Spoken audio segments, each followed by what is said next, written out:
Top of the league versus the team with the worst disciplinary record in the country. We haven't won at the Emirates since 2021. Thomas Tuchel was still the Chelsea manager. Everyone thinks we're going to get battered. Roy Keane thinks we're going to pick up a red card. Now, we play Arsenal 4:30 at the Emirates Sunday afternoon. I'm looking forward to this game. This is a game where we can try and dent Arsenal's title hopes, dent their chances of trying to lift that Premier League title. 20 plus years, we as Chelsea fans might have a say in exactly how that unfolds for the remainder of this season. Now I'm hoping that Chelsea do not let me down on Sunday, because we've got to see against Leeds, we got to see against Burnley, that this Chelsea team can and sometimes will cause you heartache. But what I do feel is of high importance is that the players feel like they've had a bit of a break. Before the Burnley game, we played a lot of football. We had 3 games in 6 days before that Burnley game. I feel like now the players, obviously they went to Dubai, they had their moment away, their party time. Get that out of your system. Because on Sunday, there has to be more from this Chelsea team. Because if we don't, and we allow Arsenal to dictate the game, run us through the midfield, Eze and Gyökeres swapping and changing, confusing our centre-backs, could be game over before the 20th minute. Now, one thing I'm going to say about this game is I feel like we are playing Arsenal in a moment where I don't want to say that they're free-falling at all, but a win against Tottenham, as you can see on the screen, a 4-1 win 4 days ago. Last week, they drew to Wolves 2-2. They smashed Wigan in the FA Cup. They drew to Brentford and they got a resounding win against Sunderland. Now, I generally think, and I keep saying this about Arsenal, that they have to pick and choose what battle they're going to lead with. Because I think going into this Champions League, where they've got a really good run, they've got Frankfurt, we've got PSG, 2 different balances there. But they've got the Carabao Cup, they've got the Premier League, and they've got the Champions League to think about. Now, I personally think we're playing Arsenal at the best time, the best given opportunity, because they're going to be thinking about Man City in that game on Sunday. Now, they're going to be thinking about the gap, the deficit, the points. They have to beat us. A draw is not good enough for them. And I'll be honest, a draw is not good enough for us as Chelsea. But if we can do anything in this season, it's not been the best season, but if we can salvage something from this season, it is making sure Arsenal do not lift that Premier League title. Now, of course, Liam Rosenior has had it quite easy as the Chelsea head coach so far. I think personally, Liam Rosenior has had it very, very comfortable and easy. And apart from the 2 Arsenal games, and maybe that Napoli game in the Champions League, he's had it quite easy. Now, the results haven't gone our way. We drew against Burnley, or with Burnley, sending off, stupid corner, the assignment.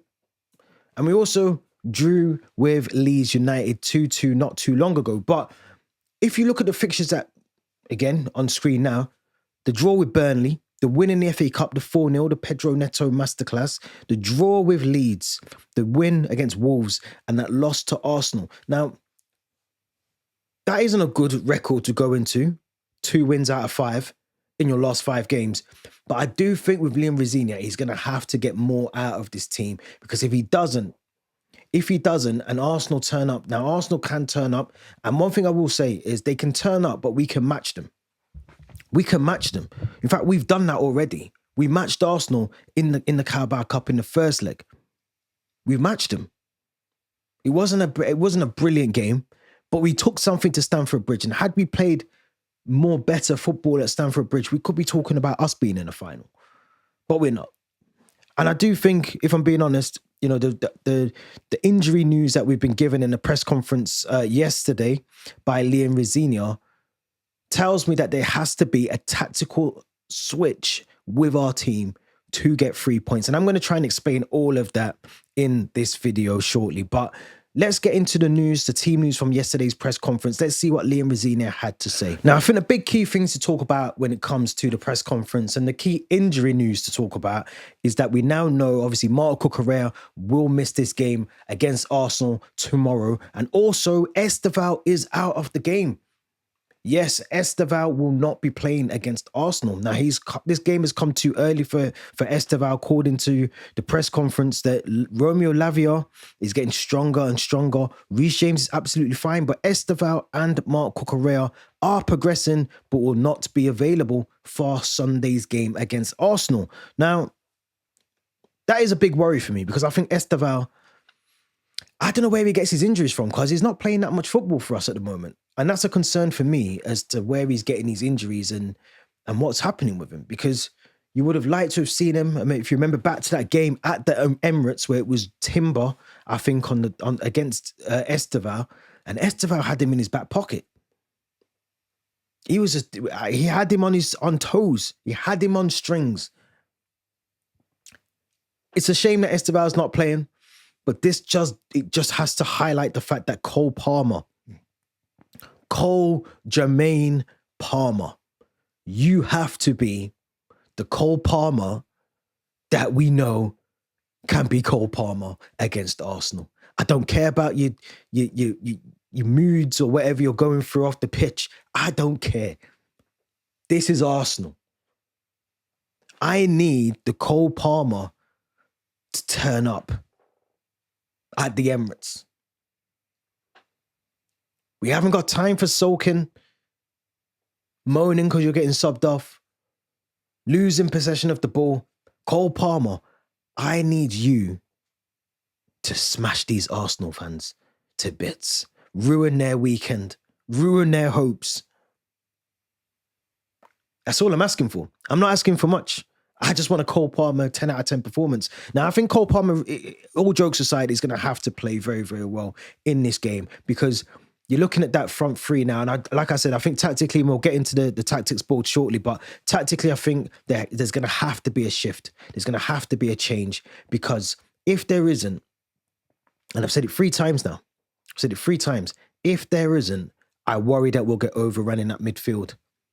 I worry that the midfield of Declan Rice, if it's Odegaard, Eze likes to interchange with Gyökeres as well. I worry. I worry about that front line. Now, I don't know the Arsenal team news, the injury news, so I don't know who's injured, who's not. I don't really care, to be honest. I think whoever they put out, we need to match them like for like in all departments. But there's no Cucurella. Liam Rosenior, if there's a game where you want to throw the kitchen sink, tactics go out the window. Tomorrow, we will let you off. Tomorrow, you can throw all the tactics out the window if we're down to 1-0. Or if we're cruising the game, masterclass is needed. But if we're losing and there's 70 minutes on the clock, we don't need to see Tosin. Come on. We need to bring Moeka. We need to bring on Delap. We need extra attacking force going forward. Whoever it is on the bench, they have to come on in an attacking capacity. But I need to say it again. Let me make this very, very clear. If I see Tosin Adebayo on that team sheet, I'm going to lose my mind.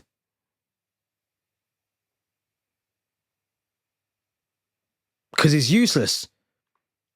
Tosin is a useless defender. Aerially, he should be brilliant. Set pieces is Arsenal's forte. That's what they're known for. Set pieces.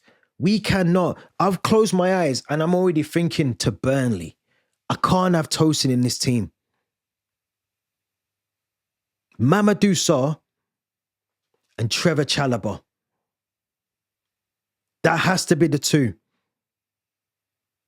Sarr can pass the ball out from the back. He can track his runners. Tosin can't do that. So Liam Rosenior, you dare put Tosin in our starting lineup. And I get why you would do it, because it's the safety option. And he did it against Burnley. He brought him on. He didn't bring on Mamadou Sarr. But he knows Mamadou Sarr. He knows him from Strasbourg. You've got to trust him. You got to trust him. You got to trust your instinct that he's going to get things right. He can't. We can't have Tosin in our team. We just can't. We just can't. Because we actually can't go man for man with Arsenal. We actually can't go man for man with them because we'll get ran over. And this is why I think there has to be a tactical switch, and we'll be out of position and we'll be on our back foot constantly throughout that game. We'll be once we're out of possession of the ball, we're going to be pegged back. And we'll be playing into Arsenal's hands. So I actually think we need to play with 5. We need to play 3 centre-backs. 5 at the back with the wing-backs. I think this is the game where I need to see something tactically different from Liam Rosenior. Let's get straight into the tactics board. Let's see what I think I would go with. And I need to know what you guys think in the comments about the tactics and the lineup that I would go with against Arsenal tomorrow. So here we are. So we've got the lineup here. Obviously, Arsenal's is irrelevant. We don't really care. We do care. We do, because I think, like I said, they're in a good bit of form. We know Gabriel Saliba are one of the best centre-back partnerships in the Premier League this season. We know Zubimendi, Declan Rice, Trossard, Eze, Bukayo Saka, and Gyökeres. These 2 here are sneaky, because this is what they do. And they interchange. And obviously they're playing higher up the pitch, but they sneakily, you'll see Gyökeres here sometimes, Gyökeres, and then sometimes you'll see Eze here. And Gyökeres just sitting off. And I think that's where my concern is that if we're not careful, we're going to get outstretched, overplayed, and outrun in every single department against Arsenal. And it's very easy for them to do that. Now, I'm going to go with Sanchez in goal. I think I say that pretty much every single week. I'm going to continue with that same vein of form. Sanchez, for me, massive game for him on Sunday. I think he's got to do what he's been doing this season, and that's trying to be as consistent as possible, try and get a clean sheet. I think you can see the annoyance in his face when we do concede goals. So you can tell that clean sheets mean something to him. Now, Reece James, according to Liam Rosenior, is fit enough to play. Now, he's fit enough to play. Now, I said earlier, I want a back 5. I want a back 5. And this is where we need to start thinking with our heads. How can we do that? What do we do? Let's bring some subs into the equation. Yeah, let's leave Tosin off. Let's not bring him in. But I'm going to go with this. Now, I'm going to go with, I think Josh starts as a right wing back. I think Reece James. This is the 2 versions of the lineup I would go with. I would then go with Trevor Chalobah, Mamadou Sarr. Now, I do have to question, because Malo Gusto was preferred to João Neto at left back against Burnley. Now, I wonder if that was a test for Gusto to play there. I personally wouldn't, and I would go with João Neto as my left wing back. Yeah, I think I'd go with that. Or do you swap Santos and Kais Enzo out? I think I'd go with that lineup.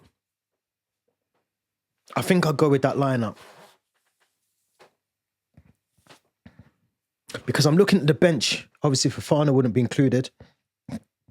You got Garnacho, you got Santos, you got Liam Delap, you got Gusto. You'd have probably Mojica as well, who could come off the bench.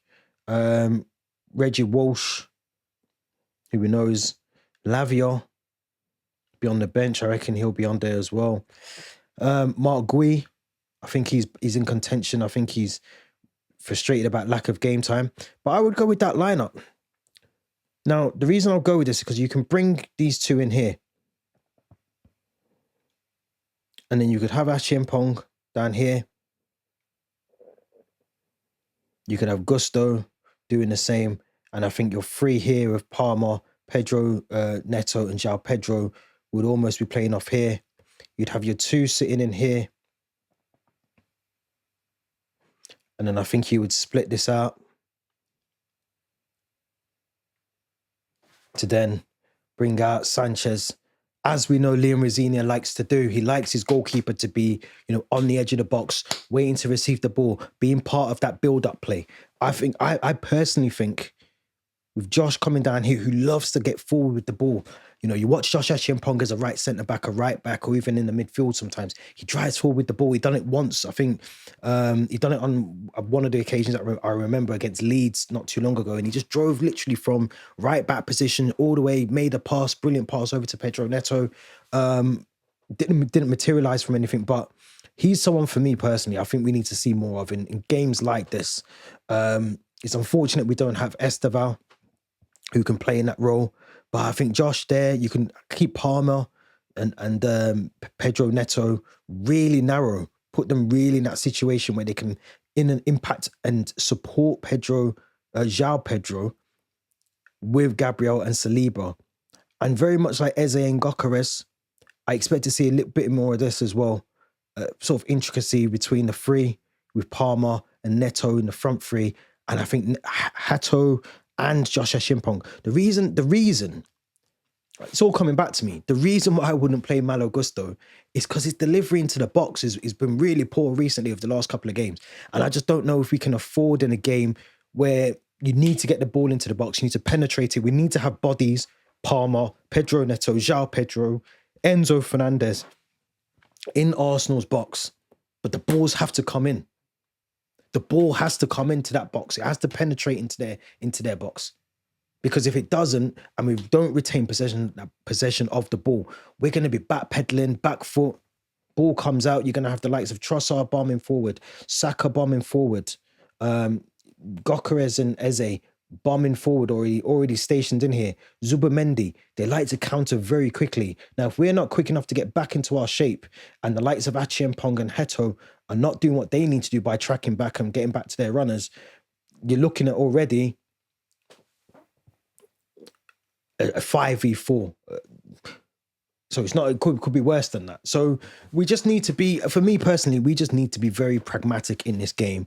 For me, Liam Rosenior has to get things spot on. If he doesn't, then again, I do worry that, you know, things will dissolve very quickly for us.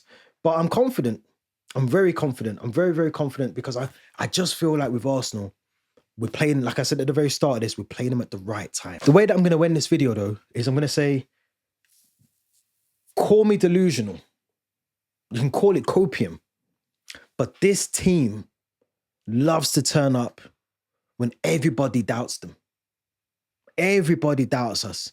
João Pedro is in the form of his life as a striker in the Premier League right now. Now I'm going to predict a 2-1 Chelsea win. Very bold and brave, but I reckon João Pedro, 86-minute winner, scenes at Emirates. I can see it now already, so I'm going to go with that. And tomorrow we're going to be back here. We're going to be talking about the match, so make sure you tune in, get all your notifications on, subscribe, all of that good stuff. We're going to be back here, but leave your predictions in the comment section below. Don't forget, as I said, Linktree link down there, and we'll be back after the game, so make sure you enjoy it, and we'll be back up the Chelsea, all of that good stuff.